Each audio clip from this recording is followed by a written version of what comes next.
What was your reaction Monday when you heard about the news of Ray's arrest? The overriding emotion for me was sadness. Sadness for the child, for the child's mother, and for the entire situation. Domestic violence is a vexing social problem. The NFL has had some high-profile cases, including this one.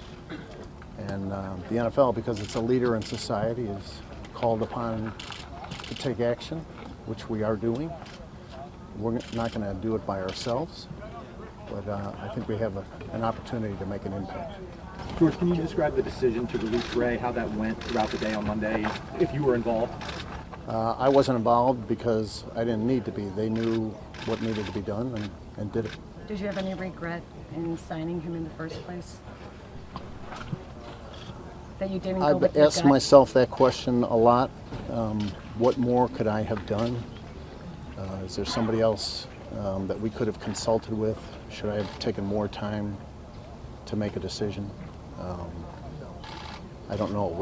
We thought we had a good structure, a good support system, and we thought we had the safeguards in place in case something like this happened. Will this in any way, George, change the way you, in the future, pursue potential free agents that have character concerns in their background? Well, one positive, if that's the word that can be used to come out of this, is that the process that we've set up has been reinforced and in the end worked. As I said, we had safeguards in place. Brian came to me for permission. So we have the reinforcement of that process.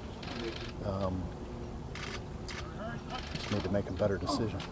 George, do you regret not reaching out to the victim side before you signed him?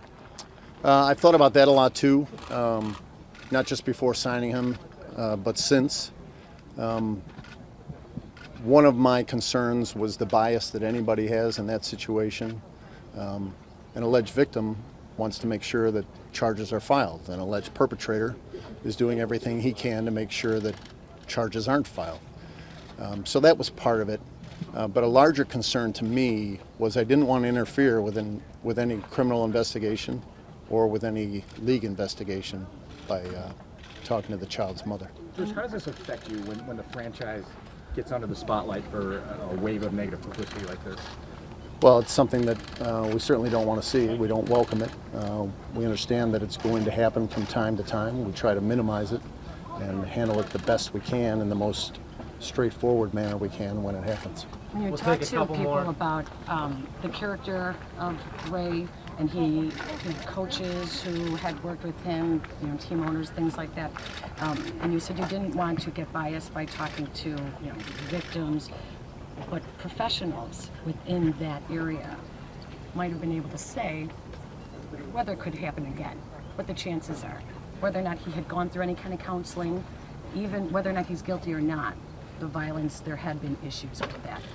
Was there any effort to look at that side and to ask professionals, what are the chances of something happening again? We had a good dialogue with experts in the domestic violence field, not in Ray's case specifically, but generally prior to signing him.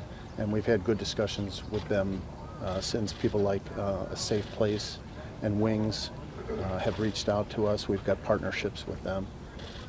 But I told representatives of those agencies that I didn't want to put them in the position of it being suggested that they signed off on our decision. It was our decision, my decision, ultimately, alone. George, are you concerned that there's any talent players that the team might have pursued in free agency or the draft that they didn't, or that you didn't because Ray McDonald was here? I haven't heard anything along those lines. I'm not aware of anything like that. George, there's some sentiment that the league should punish teams that sign players that get arrested. What are your feelings on that?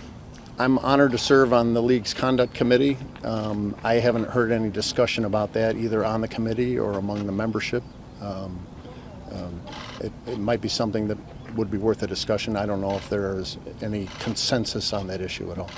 Vic Fangio was obviously a big part of this and originally going after him and talking to him and has vouched for him since. Have you talked to Vic since Monday?